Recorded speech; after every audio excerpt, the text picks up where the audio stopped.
നമസ്കാരം, ഞാൻ സിനോബി. ഇടപ്പറമ്പി ഫാംസിന്റെ പുതിയൊരു അധ്യായത്തിലേക്ക് ഏവർക്കും സ്വാഗതം. ഇന്ന് നമ്മൾ നിൽക്കുന്ന അങ്കമാലിയിൽ കിടങ്ങൂരുള്ള സിജി ചേച്ചിയുടെ പശുത്തൊഴുത്തിലാണ്. ഇവിടുത്തെ പശു വളത്തിന്റെ പ്രത്യേകത പൊടിത്തവിടുകൾ എല്ലാം ഒഴിവാക്കി പെല്ലറ്റ് മാത്രം കൊടുക്കുന്നു, അതും 3 നേരം. അപ്പോൾ ഇന്നത്തെ വീഡിയോയിലൂടെ നമ്മൾ കാണാൻ പോകുന്നത് സിജി ചേച്ചിയുടെ പശു വളത്തിലാണ്. ഇനി നമുക്ക് വീഡിയോയിലേക്ക് പോകാം. ഇതാണ് സിജി ചേച്ചി. ചേച്ചി ഇടപ്പറമ്പി ഫാമിലേക്ക് സ്വാഗതം. അപ്പോൾ എത്ര നാളായിട്ടാണ് ഈ ഒരു പശു വളർത്തൽ മേഖലയ്ക്ക് വന്നിട്ട്? പശു വളർത്തൽ തുടങ്ങിയിട്ട് ഇപ്പോൾ ഒരു 29 വർഷമായി. 29 വർഷമായി. ഞാൻ വരണേക്ക് മുമ്പ് ഇവർക്ക് ഇവിടെ എരുമൊക്കെ ഉണ്ടായതാണ്. എരുമ ഉണ്ടായിരുന്നു. പിന്നെ ഒരു പശു ഞാൻ വരുമ്പോ ഉള്ളത്. ചേച്ചി വരുമ്പോ ഇവിടെ ഒരു പശു ഉള്ളൂ. പിന്നീട് ചെറിയൊരു പശു, നാടൻ പശു. 2 ലിറ്റർ അത്രയൊക്കെ ഉണ്ടാവും. പിന്നെ ഒരു വർഷം 2 വർഷം കഴിഞ്ഞപ്പോഴത്തേക്ക് ഒരെണ്ണത്തിന് വാങ്ങിച്ചു, പിന്നെ 2 വാങ്ങിച്ചു, പിന്നെ 3 വാങ്ങിച്ചു. പിന്നെ ഇവിടെ ഉണ്ടാവുന്ന കിടാക്കളെ നിർത്തി ചിലപ്പോൾ പശു ആക്കും. അങ്ങനെയായി. പിന്നെ 6 പശുവും വലിയ കിടാക്കളൊക്കെ ആയിട്ട് 9 വരെ ആയിട്ടുണ്ട്. 9 വരെ വളർത്തിയിട്ടുണ്ട്. ഇപ്പൊ എത്ര പശുണ്ട്? ഇപ്പൊ 3 ഉള്ളൂ. ഇപ്പൊ ഞാൻ ഒറ്റയ്ക്ക് ചെയ്യണുള്ളൂ. മറ്റേ ചേട്ടനുണ്ടാവാറുണ്ട്. ഇപ്പൊ പിന്നെ ചേട്ടന് സുഖമില്ലാത്തായിരുന്നു. ഇവിടെ പശു വളർത്തുന്ന രീതി 2 തരമുണ്ട്. ഒന്ന് ഇവിടെ ഉണ്ടാകുന്ന നല്ല പശുക്കുട്ടികളെ തെരഞ്ഞെടുത്ത് വളർത്തുന്നതും, മറ്റൊന്ന് പുറത്തുനിന്ന് നല്ല കറവ പശുക്കളെ വാങ്ങുന്നതും. ഇതിൽ പുറത്തുനിന്ന് നല്ല ഇനം കറവ പശുക്കളെ വാങ്ങുന്നതാണ് നല്ലതെന്നാണ് ഇവരുടെ അഭിപ്രായം. പശു വാങ്ങിക്കും, പിന്നെ നല്ല കിടാവാണെങ്കിൽ നിർത്തിയിട്ട് അതിനെ പശുവാക്കി നിർത്തും. രണ്ടും ചെയ്യും. പാലിന് വേണ്ടിയിട്ട്. അപ്പൊ പാലിന് ബുദ്ധിമുട്ടാണെന്ന് വിചാരിക്കുന്ന സമയം വരികയാണെങ്കിൽ അപ്പൊ പശുവിനെ വാങ്ങിക്കും. പുറമെ ഇവിടെ വീടുകളിൽ കൂടെ ഒക്കെ സെയിൽ ചെയ്യേണ്ടത് ബാക്കി ഡയറിയിൽ കൊടുക്കണം. പാലിന് കൂടുതൽ കിട്ടാൻ വേണ്ടിയൊക്കെ പാലിന് അപ്പൊ ക്ഷാമം വരുവാണെങ്കിൽ പശു വാങ്ങിക്കും. അങ്ങനെയാണ് ചെയ്യുന്നത്. ചേച്ചിക്ക് ഏതാ ഗുണമായിട്ട് തോന്നിയത്?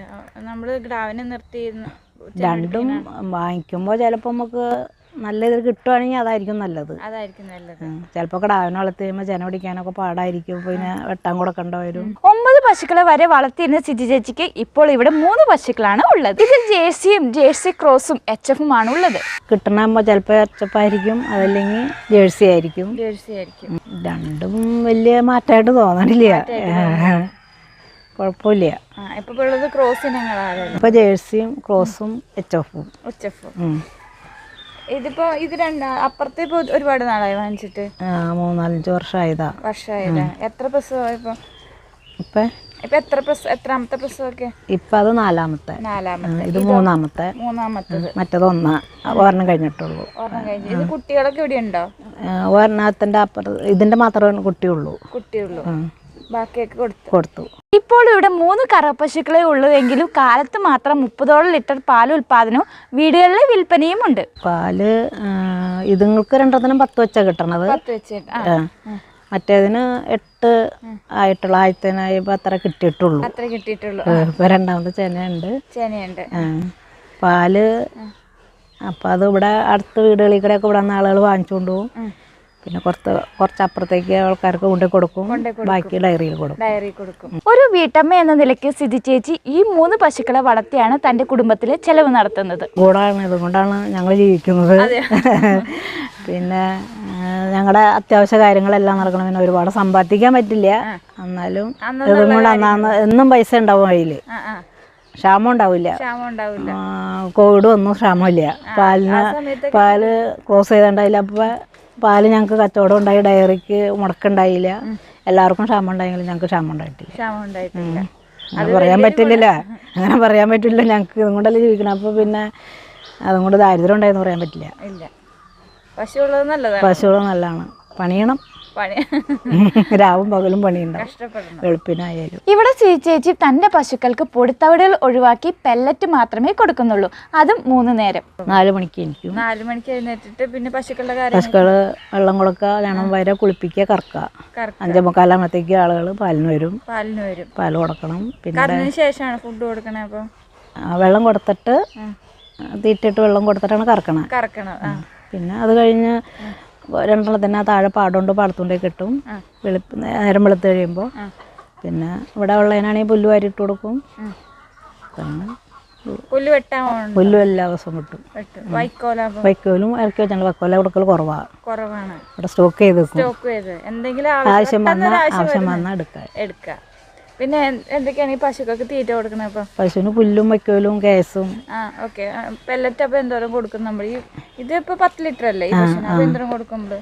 അതിന് ഒരു നേരം ഒരു 2-4 കിലോത്തിന്റെ അടുത്ത് കൊടുക്കും. തവിടുണ്ടോ അപ്പൊ? ഇല്ല. പെല്ലറ്റ് മാത്രം 3 നേരവും കൊടുക്കും. പെല്ലറ്റ് 3 നേരം?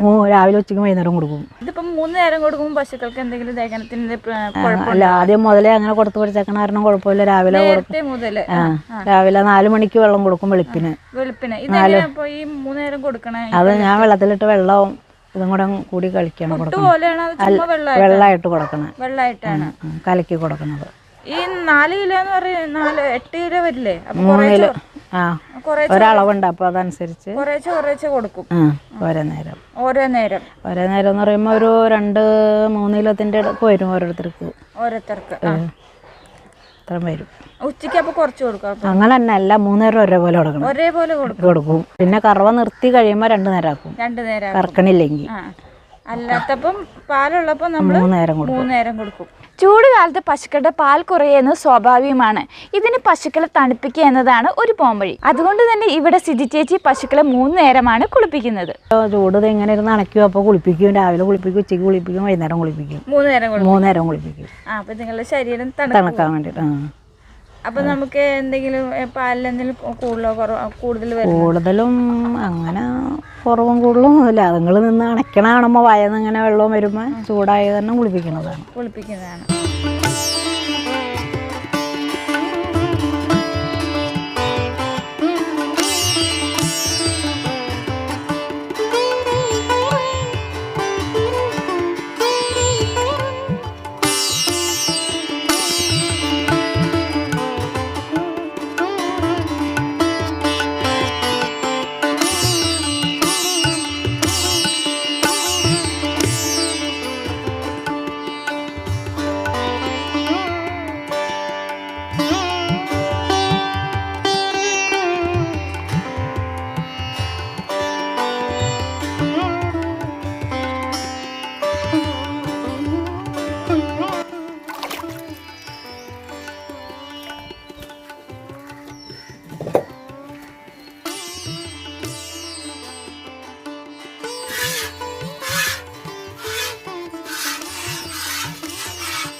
അപ്പോൾ ചേച്ചിയുടെ വിലപ്പെട്ട സമയം ഞങ്ങൾക്ക് വേണ്ടി ചെലവഴിച്ചത് നന്ദി പറയുന്നു. ഇനി നല്ല രീതിയിൽ പശുക്കളെ വളർത്താൻ സാധിക്കട്ടെ. അപ്പോൾ ഇത്രയും സമയം നമ്മൾ കണ്ടുകൊണ്ടിരുന്ന അങ്കമാലി കിടങ്ങൂരുള്ള സിജി ചേച്ചിയുടെ പശു വളർത്തലാണ്. ഇതോടെ നിങ്ങളുടെ വീഡിയോ വൈൻഡപ്പ് ചെയ്യാണ്. ഞങ്ങളുടെ വീഡിയോ നിങ്ങൾക്ക് ഇഷ്ടപ്പെട്ടാൽ ലൈക്ക്, ഷെയർ ചെയ്യുക, കമൻറ്റ് ചെയ്യുക, സബ്സ്ക്രൈബ് ചെയ്യുക. അടുത്തൊരു നല്ലൊരു വീഡിയോ ഞങ്ങൾ വരുന്നതാണ്. അതുവരെ നമസ്കാരം.